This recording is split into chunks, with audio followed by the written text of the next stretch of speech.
in the gi, obviously I think one of the struggles or the biggest challenges to deal with is when they have a grip, right?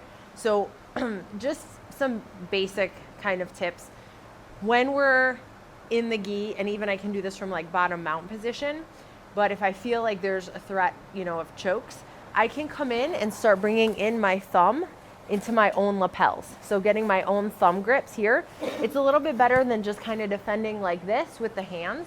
So if I come in deep, it's gonna be really hard for Kevin now to try and get a thumb in grip, right? We also talked about kind of last week, just a few extra things for you guys to consider. We can go to our left or right, our negative side or positive side, which we're gonna talk about today again. But if Kevin's got like maybe just a nice seatbelt grip, right? I can also create space, even if he's like threatening maybe a one-arm choke or coming around, right? We always need to hand fight. I can still come into the elbow pit to the wrist, but I wanna either like shrink myself or bring myself towards his head. So I can always kind of shrink to his hips, right? And start escaping or making space however I'd like to, okay? But that's gonna make it hard for him to keep a tight choke. Or I can start bridging and driving back towards his head. I'm really committing, right? I've got a big bridge. I'm trying to drive my head towards the mat. It's hard for him to choke with his arms above his shoulders. And then I can start isolating, getting 2-on-1s, escaping to whatever side I want. So just always think about that. We need to hand fight, right? We need to try and protect our neck. I want to bring my shoulders to my ears versus just relying on my chin to defend, right? I want to make my neck nice and small, and I can shrink down or I can really bridge back towards their head to make some space, right? If Kevin's got this thumb grip in, right, he's coming over, he wants to maybe go for some double lapel chokes, things like that. What I need to think about right away is I want to try and grab right above his grip, okay? It's going to be hard to just pull this down at this point. Even if I'm trying to isolate, he can start making angles and pulling this lapel across my neck. Exactly, right? So what I want to do is to prevent him from getting as close to my neck or even advancing the grip. Sometimes people will grip a little bit lower and realize that it's too low. So if he comes down a little bit, right, I can always grab above and that's going to stop him from coming up a little bit higher, right? So he's got his grip. I'm going to come in right up here. I'm going to make a sandwich, okay? So I'm on top and then I'm below. So this like underhook side of his is gonna come on top of the fist, and then this one's gonna come underneath. And from here, I'm gonna start trying to go to my negative side. So this is blocking, I'm bringing my elbows down, and it's hard for him to now pull this across. If he tries to pull across and finish, I feel like I've got a really good bite and I'm creating space. Now I'm gonna go to this negative side. I'm gonna try and bring my head to the mat, back to the mat, and I want to start turning into him. I can come up, underhook, build my base with my elbow, and now once I'm in close guard, I really want to start building my base. Hands in the armpits to steer so he can't just start grabbing my lapels, right? I want to steer, start building my posture and coming up. He's going to get that grip, right? I need to hand fight before that, right? If I'm not being proactive, I'm probably going to get choked, right? So we're always trying to come in defend. Like I said, we can try getting our own grips too. But if he starts getting this first grip, I want to come right on top right away. Then I'm going to come underneath and I'm going to cinch my elbows down. Okay, it's going to be harder for him to re-grip with his top hand if my hand's blocking it. I'm going to start shifting towards the negative side if I can. Just raking my head across my partner's face to try and get my head to the mat. Hop the hip. This is not gonna necessarily stop him from getting to mount, but it's gonna slow him down because I have weight on his knee.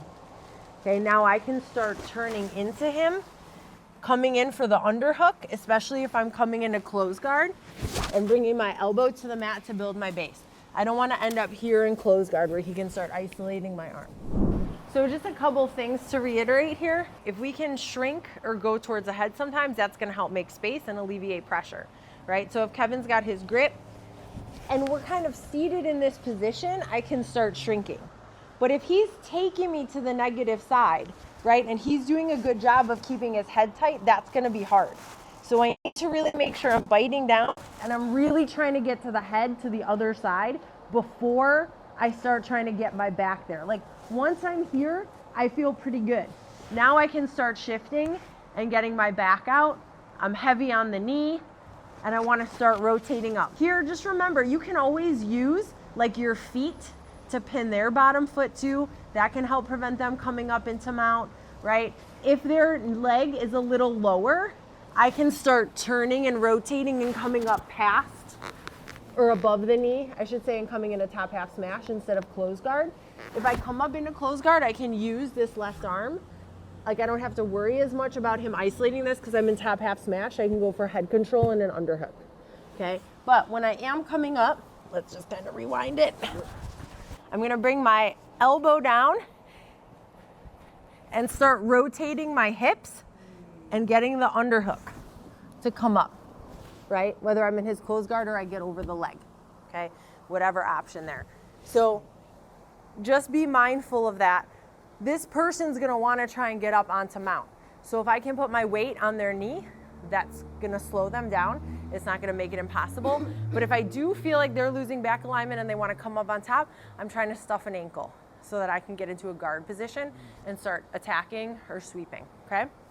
So let's talk about going to, if they're taking us to the positive side, he's getting this grip, right? Yep, I still wanna get this top grip. Okay, I feel like this is gonna put pressure on it. It's harder for him to get closer to the neck. So if we start coming to his positive side, I'm gonna try and grab his gi. If I can grab up by the shoulder, it's more ideal, okay? I can keep pressure off. If you can't get by the shoulder, I'm still gonna come in right to the inside here of the elbow pit. Now, if you guys remember, I was showing the double lapel choke in the gi on the positive side. So what Kevin needs to do here, or the trick to make it tight, is that he wants to start cutting out the slack. He wants to get up, yep, exactly. And then he'll start extending, right? Once he has that second grip, yep, and then can go for the choke, okay? So what I need to do is before he gets there, let's bring this back. Before he gets there, okay, if I can grab or just even cinch down on the gi wherever I can get it, I'm gonna start shifting my hips out, I'm gonna shrink down, and I need to get my head to the mat. There's the hole there. Now I can start using this gi to come up. I can use it to steer him and get up into closed guard, okay? So I need to beat him cutting out the slack. That's why the cutting out the slack is such a great detail. When people just try to extend for the double lapel without cinching their elbow back, there's a hole, and that I need to get my head in that hole to take the pressure off. I am sinking myself down a bit too. So we're here, right? I feel this right away. I'm gonna get on top, I'm gonna start shifting to this side, biting down. I start shifting my hips, I get down, I'm kind of shrugging and popping my head out. Come up and use this to pull him across. That way too, I can start trying to pass right away. I'm not worried about him necessarily coming in to start attacking, right? Going for chokes from closed guard. So one more time. Okay, we're here. I'm still coming in, biting down. I shift my hips, but I'm also like shifting myself low, like sagging down towards his hips. I start to pop my head out and circle the arm over. Then I can use this. This looks like what we did last week in Nogi with the 2-on-1 grip, bringing it in between the head. I can start to C grip at the elbow, but if I have the gi material, I like to pull down on this and then steer. It's pretty strong. And I'm just totally turning Kevin the other way. Okay?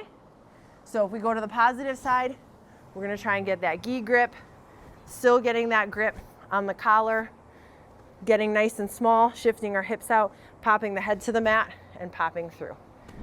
We're gonna go over, we did this in no gi last week, so I'm gonna show you this in gi, and I feel like sometimes the gi grip is actually helpful, but this is one of my favorite kind of last ditch escapes, especially if the choke is getting tighter and they're taking me to the positive side, okay? So Kevin's got the choke in. Of course, I'm gonna try and do all this stuff. Something cool here too, guys, I just thought about this, but if I'm trying to grip and let's say, you know, this person really wants a good grip if they're at the collarbone level. Sometimes if they're too high up with the thumb in grip, it can kind of not finish as easily, and it's going to put more pressure on their wrist. But if I'm here and I'm like, oh, I can't get above his arm because it's really high, I can even use this gi and create some space, right? I'm kind of pushing it up so there's more space. I also kind of just like changed my angle a bit, and now I can get my hand up above, okay? So you can kind of create space and move your gi a little bit so you can get a better grip. So if he's really tight, right, and he's taking me to this positive side, okay, I'm gonna try and maybe get this elbow pit grip, okay, or I can grab on top if there's loose gi material, like even by the shoulder, I can start pulling down, right, just to relieve some pressure. Now, what I'm gonna try and do here, I shrug my shoulders up to my ears to make my neck small. I'm gonna try and clear his top hook. If I can do it without my hand, that's ideal because then I don't have to give up a defensive arm, right? But if I can't, I'm gonna really try and pray for a second and hope that I can clear his foot. I'm bringing my foot up really high, okay, and my elbows here blocking because I don't want him to constantly try and rehook, right? So I'm up high, I'm not low, where it's easy for him to access my hip. Okay, now here, what's really gonna help me is if I start turning to look at his shoulder. I don't wanna stay here where he can start really pulling back, right? As he kind of pulls back, I can start changing my angle and looking down towards the mat or his shoulder. That takes the pressure off, okay? I'm not going forward with my head.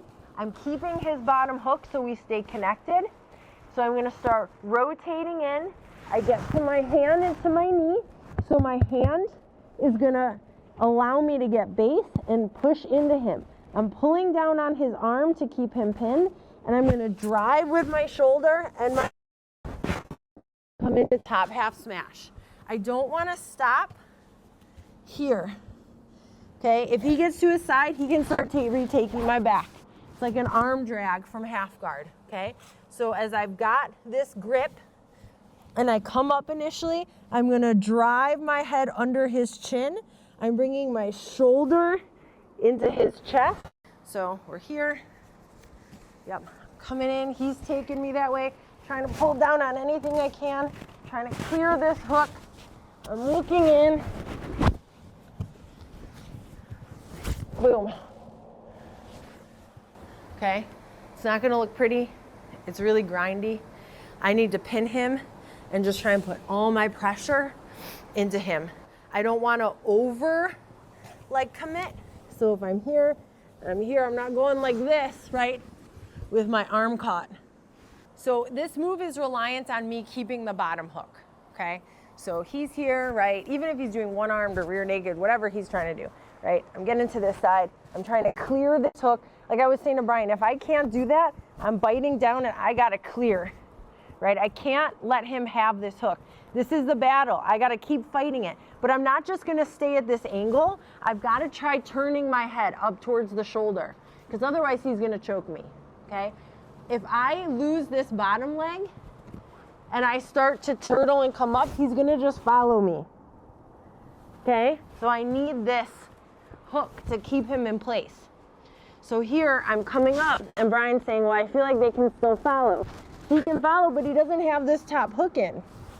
And now I'm gonna drop and come on top, right? So I'm keeping him in the spot.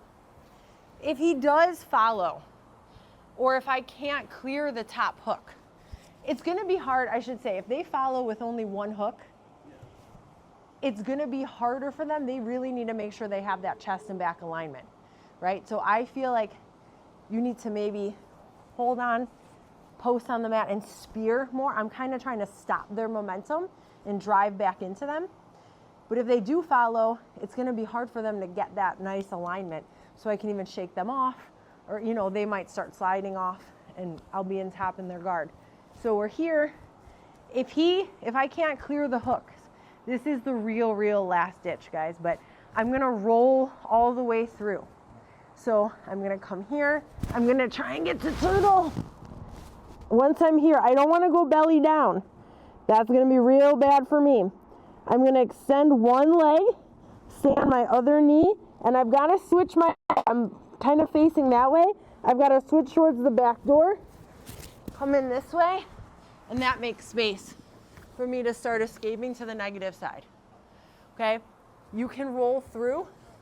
Who was somebody last week really committed as the partner on the back, and there were like 4 rolls. But as the person on the inside, I'm trying to kill the momentum and shift out that negative side as soon as possible. So I don't want to just keep rolling and rolling, right? That's going to be hard with someone on your back. So I've got to kind of use the momentum of him trying to come up. I'm going to turtle. My head's this way. I've got to look this way. And then I shift out to the negative side right away. Okay? So, right, he's in here. Boom. I'm here. I can't clear this hook. I'm like, oh, crap. So I'm going to try and roll with it. He's falling. I'm going to look the other way. Shift. And boom. Finish it however you want. Okay? Brian's got this look like, I don't know. But I've done, this is like last ditch, right? You got to be quick. You got to use the momentum. You got to roll. I am not pausing in this turtle position, waiting for somebody to grapevine and get me belly down. Okay? Once I get to turtle, I'm rolling again right away, then killing it with my foot and shifting to the negative side. Okay? Let's give it a shot. 1, 2, 3.